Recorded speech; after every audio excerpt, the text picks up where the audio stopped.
कर्नाटक के चुनाव में मोदी और शाह दोनों पूरी तरह से बौखला गए हैं।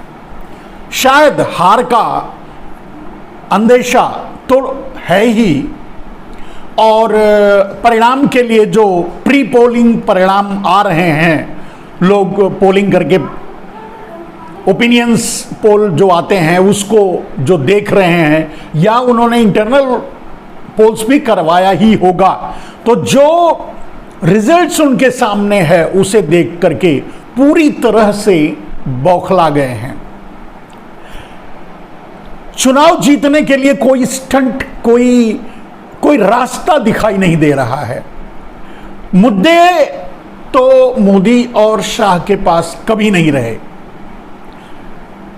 मुद्दे का मतलब होता है जनता के मुद्दे, तो जनता के मुद्दे तो मोदी और शाह के पास चुनाव के लिए कभी नहीं रहे। वो तो जिन बातों का कोई सरोकार नहीं होता, आम आदमी से, आम आदमी की दाल रोटी से, आम आदमी के जीवन से, विकास से, उन मुद्दों पर चुनाव मोदी और शाह लड़ते हैं। इस बार भी कोशिश वही कर रहे हैं।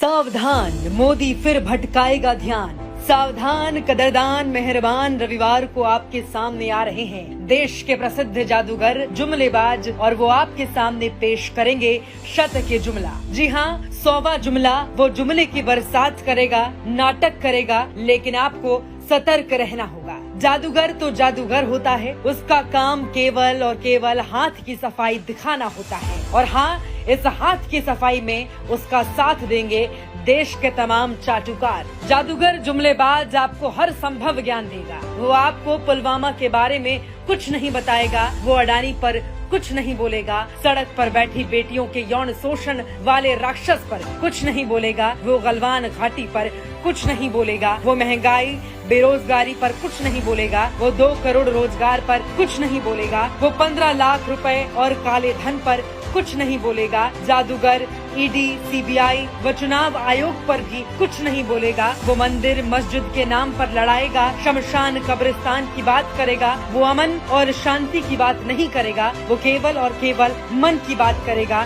जन की नहीं। वो आपको अपने माया जाल में फंसाएगा, लेकिन आपको उसके और उसके गुर्गों के जाल में अब नहीं फंसना है। सावधान रहो, होशियार रहो। आपने देखा कि वहां पहुंचते ही एक गालियों की बहुत बड़ी लिस्ट जारी कर दी, 91 गाली। हालांकि मैं पूरी तरह से खोज रहा हूं, तलाश रहा हूं, लेकिन वो 91 गाली की लिस्ट मिल नहीं पाई, मैं ढूंढ नहीं पाया, मुझ तक नहीं पहुंच पाया। वरना 91 गाली का डेफिनेशन जो होता है कि उसका मतलब क्या है, और उसे वो उस 91 गाली को सीधे समाज से जोड़कर मैं आप लोगों के सामने जरूर प्रस्तुत करता। अगर आप लोगों में से किसी के पास वो 91 गाली की लिस्ट जो नरेंद्र मोदी ने जारी किया है वो हम तक पहुंचाएं तो अच्छी बात है, मेरे कमेंट बॉक्स में डालें तो आपका बहुत बहुत धन्यवाद होगा। अब रह गई बात कि गाली की काउंटिंग तो कर रहे हैं और उसके बारे में बता रहे हैं कर्नाटक में, वहां जहां गालियों का पिटारा खुला पड़ा है थोक भाव में। अब जहां 40% के भ्रष्टाचार के नाते 40% भ्रष्टाचार टैगलाइन बन चुका हो, और उस भ्रष्टाचार को उजागर करते हुए एक व्यक्ति आत्महत्या कर लिया हो, नरेंद्र मोदी को खत लिख करके, चिट्ठी लिख करके, उसके बाद तो फिर वहां कौन कौन सी गाली, कितनी गाली होगी इसका अंदाजा लगाना तो मुश्किल है। फिर भी बात यह है कि प्रियंका और राहुल गांधी पूरी तरह से फ्रंट फुट पर खेल रहे हैं। नरेंद्र मोदी के हर बाल पर चौका छक्का मार रहे हैं, यह कह सकते हैं, या जैसे ही नरेंद्र मोदी बॉल पास करने की कोशिश करते हैं, अगर फुटबॉल के हिसाब से देखें तो फिर से बॉल उनके हाथ में उनके पास नहीं आता और वो सीधे गोल हो जाता है। ये स्थिति है कर्नाटक के चुनाव में मोदी और शाह की। तो इस तरह के स्टंटबाजी, मतलब गाली और ये जो आ रहा है, ये उसी का परिणाम है। प्रियंका ने सीधे कहा कि दूसरे मुद्दों को छोड़ करके, अपने बारे में छोड़ करके, या भटकाने वाले मुद्दे या सांप्रदायिक मुद्दे, उनको छोड़ करके आम आदमी के मुद्दों पर चुनाव लड़कर दिखाइए।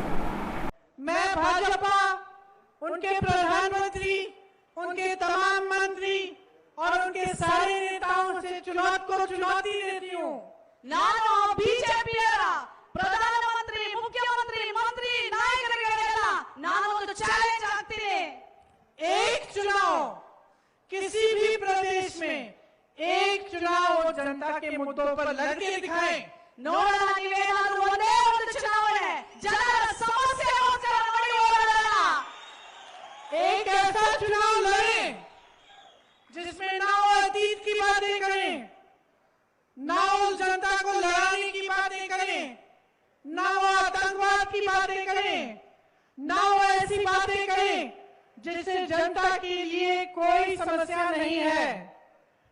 जनता की जो समस्याएं हैं वो है महंगाई, गरीबी, बेरोजगारी, हर रोज सुबह उठकर ये न जानना कि अगला दिन कैसे आएगा, ये है समस्याएं।